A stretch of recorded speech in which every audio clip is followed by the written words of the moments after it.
어르신들, 오늘 아침 일어나서 창문 활짝 여셨나요?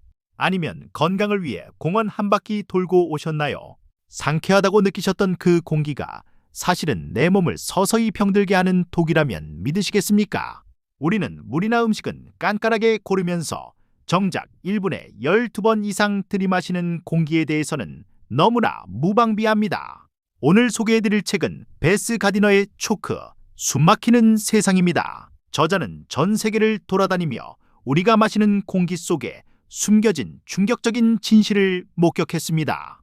눈에 보이지 않아서 더 무서운 살인자, 바로 대기 오염에 관한 이야기입니다. 여기 60대 김철수 씨 이야기를 들어보세요. 김 씨는 평생 담배 한 번 입에 대지 않았고 매일 아침 조깅을 즐기던 건강한 분이었습니다.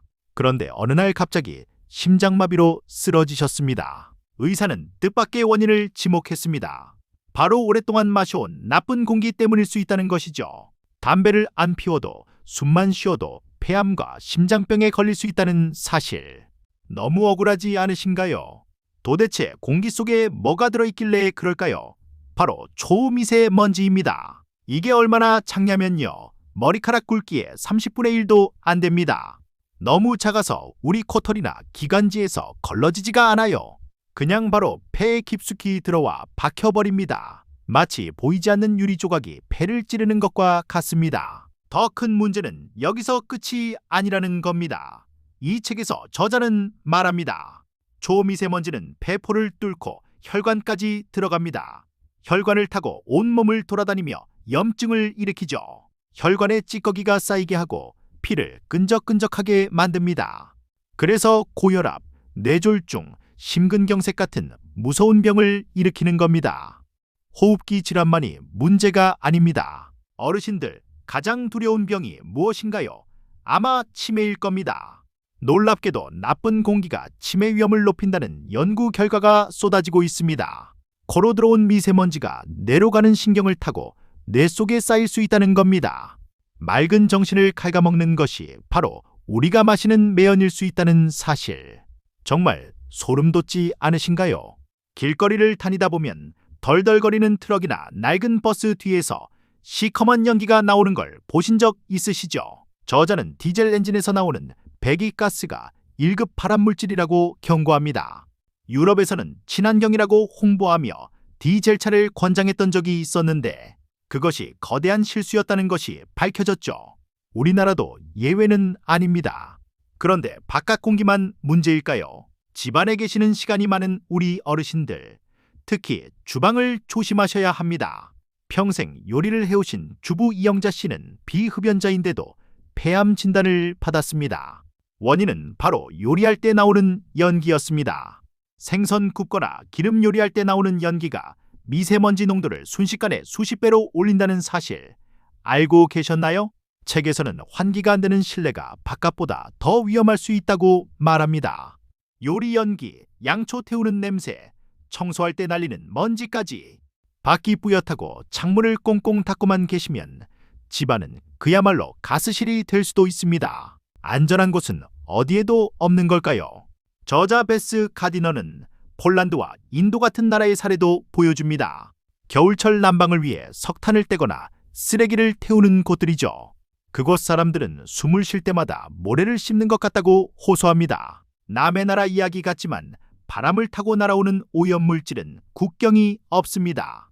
우리나라도 중국발 미세먼지와 국내 오염이 섞여 1년 중 맑은 날이 점점 줄어들고 있죠. 더 슬픈 사실은 공기조차 공평하지 않다는 겁니다.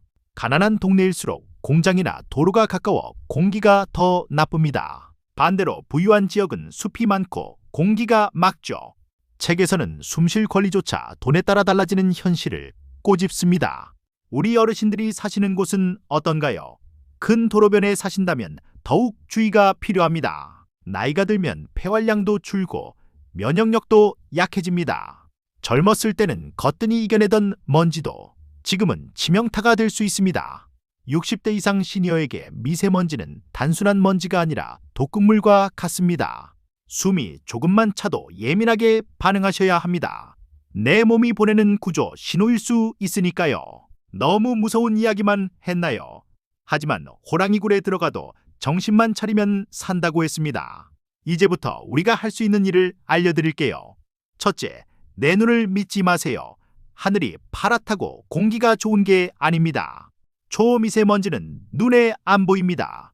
꼭 스마트폰 앱이나 뉴스로 미세먼지 수치를 확인하는 습관을 들이세요. 나쁨인 날은 아쉽더라도 산책을 쉬셔야 합니다. 둘째, 환기의 기술입니다. 미세먼지가 심한 날이라도 하루 10분씩 3번은 창문을 열어야 합니다. 대신 환기 후에는 물걸레질로 바닥에 가라앉은 먼지를 닦아주세요. 그리고 요리할 때는 반드시 후드를 켜고 요리가 끝난 뒤에도 10분 정도 더 켜두는 게 좋습니다. 주방에서 발생하는 독소를 밖으로 빼내는 가장 확실한 방법입니다. 셋째, 마스크는 귀찮은 존재가 아니라 내 생명줄입니다. 일반 천 마스크 말고 KF82 이상 보건용 마스크를 쓰셔야 미세먼지가 걸러집니다. 답답하시더라도 버스 정류장이나 도로변을 지날 때는 꼭 착용하세요. 그 잠깐의 불편함이 내 심장과 뇌를 지킵니다. 넷째, 잘 드셔야 합니다. 몸속에 들어온 오염물질로 인한 염증을 줄여주는 음식이 있습니다. 물을 자주 드셔서 노폐물을 배출하고 브로콜리, 미역, 마늘 같은 항산화 식품을 식탁에 자주 올리세요. 약보다 좋은 게 바로 밥상입니다. 책에서 저자는 희망도 이야기합니다. 과거 죽음의 안개로 유명했던 런던은 강력한 정책으로 공기를 맑게 되돌렸습니다. 우리도 할 수 있습니다. 우리가 맑은 공기를 요구하고 대중교통을 이용하고 불필요한 공해전을 줄이면 세상은 바뀝니다. 나의 작은 실천이 우리 손자, 손녀들이 마실 공기를 깨끗하게 만듭니다. 집안에 작은 숲을 만드세요. 공기 정화 식물을 키우는 것도 큰 도움이 됩니다. 산세베리아나 아레카야자 같은 식물은 천연 공기 청정기입니다. 식물을 돌보면서 마음의 안정도 찾고 집안 공기도 맑게 하니 일석이조 아니겠습니까? 우리는 하루라도 밥을 안 먹으면 배고파하지만 공기가 나쁜 건 참고 견딥니다. 하지만 숨은 멈추는 순간 삶도 멈춥니다. 건강한 노후를 원하신다면 무엇보다 내가 마시는 숨부터 챙기셔야 합니다. 그것이 보약보다 더 중요합니다. 베스 가디너는 이 책 초크를 통해 말합니다. 깨끗한 공기는 그냥 주어지는 것이 아니라 우리가 관심을 가지고 지켜낼 때 얻을 수 있는 권리라고요.